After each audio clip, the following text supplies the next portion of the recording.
आज का टॉपिक है एबीजीज़ और वीबीजीज़। सबसे पहले एबीजीज़ क्या होते हैं।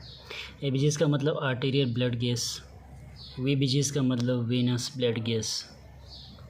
जो ब्लड आर्टरी से निकाल के उसका गैस एबीजीज़ करेंगे वो आर्टेरियल होगा, एबीजीज़ कहलाएगा। जो ब्लड वेनस यानी मेन वेन से निकाल के एबीजीज़ करेंगे समझो वो वीबीजीज़ कहलाएगा, क्योंकि वो वीनस ब्लड है और ये आर्टेरियल ब्लड है। अब नीचे देख सकते हैं कि ब्लड कहाँ से ले सकते हैं आर्टेरियल में यानी एबीजीज़ में। एबीजीज़ में डिफरेंट आर्टरीज से निकाल सकते हैं, जैसे ब्रेकियल आर्टरी। ब्रेकियल आर्टरी का मतलब बायलेटरल ब्रेकियल आर्टरी होते हैं, राइट आर्म लेफ़्ट आर्म, बाएं हाथ और लेफ़्ट आर्म से दोनों साइड से निकाल सकते हैं। बायलेटरल रेडियल से निकाल सकते हैं दोनों हाथों के, अल्नर से निकाल सकते हैं, डोर्सल से निकाल सकते हैं, फीमोरल निकाल सकते हैं, पोस्टीरियर डोर्सल से निकाल सकते हैं। अब आ गया वीबीजीज़ कहाँ से निकाल सकते हैं।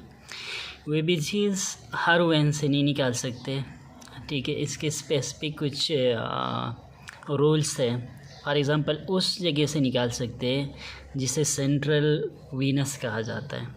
सेंट्रल वीनस का मतलब दिल के करीब वाला जो वेन है वहाँ से निकाल सकते हैं। उनमें सबसे आइडियल वेन होता है इंट्राजुगुलर वेन और सबक्लेवियन वेन्स। ये दोनों वेन से यहाँ से अगर सिंपल ड्रॉ किया है, यहाँ पे कोई अगर कनोरा लगा हुआ है वहाँ से निकाला तो वो वीबीजीज़ कहलाएगा।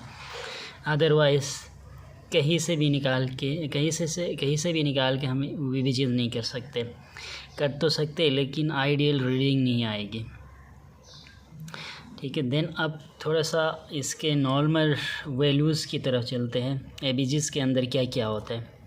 एबीजीज़ के अंदर सबको पता है पीएच होता है, पीएच की नॉर्मल रेंज होती है। अब ये एबीजीज़ और वीबीजीज़ में अगर हम कंपेयर करेंगे कि पीएच में क्या डिफरेंस आ सकता है, पीसीओ2 में क्या डिफरेंस आ सकता है, पीओ2 में क्या डिफरेंस आ सकता है और बाइकाप में क्या डिफरेंस आ सकता है, और सबसे इम्पोर्टेंट ये चीज़ है जिसे कहा जाता है सेचुरेशन ऑफ आर्टेरियल ऑक्सीजन, और इसके बराबर में क्या होगा सेचुरेशन ऑफ वीनस ऑक्सीजन। सबसे डिफरेंस इसके अंदर होता है। चलो पीएच से स्टार्ट करते हैं। पीएच का मेन डिफरेंस ये है कि ये 7.35 से 7.45 तक नॉर्मल कंसीडर किया जाता है कि रेंज है यहाँ से यहाँ तक। कोई एक 7.40 कहते हैं, 7.40 इसके बीच में आता है।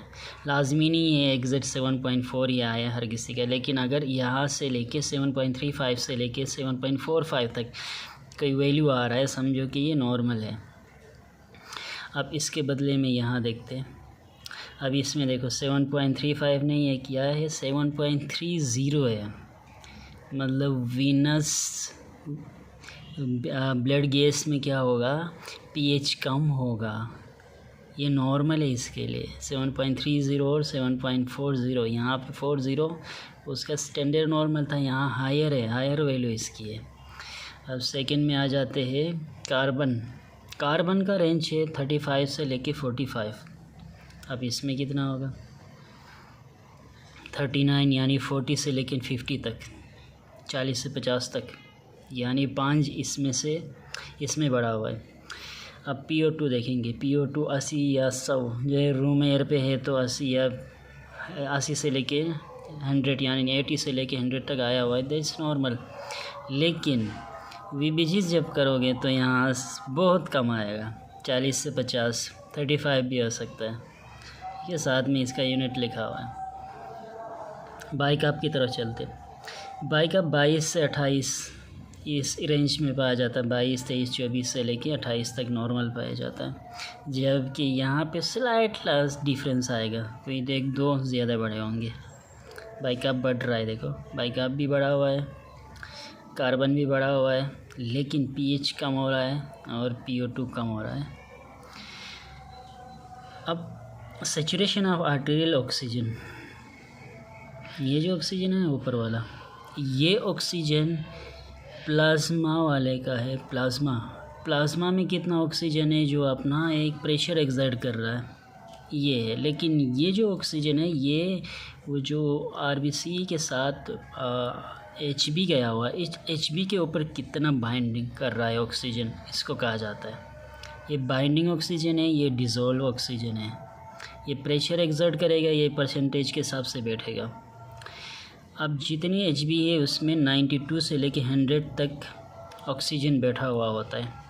जबकि आप वीनस एबीजीज करो, मतलब वीनस ब्लड गैस करोगे तो उसमें क्या आएगा, 50 से लेके 80 तक होगा। अब ये इस असल में VBGs करते हैं इसीलिए कि इसको देखने के लिए SpO2 कितना है। SpO2 को देख के मेडिसिन दिया जाता है कि अगर कार्डियक कॉन्ट्रैक्टिलिटी कम हो सकती है, अगर ये कम है तो ठीक है। कार्डियक आउटपुट इंडिकेट कर रहा होता है, असल में कार्डियक फंक्शन ये डिटरमाइन करता है। बेस एक्सिस दोनों में सेम होता है। बेस एक्सिस का मतलब कितना एसिड है या कितना बेस है। थोड़े से एबनॉर्मल वैल्यूज़ पढ़ लेते।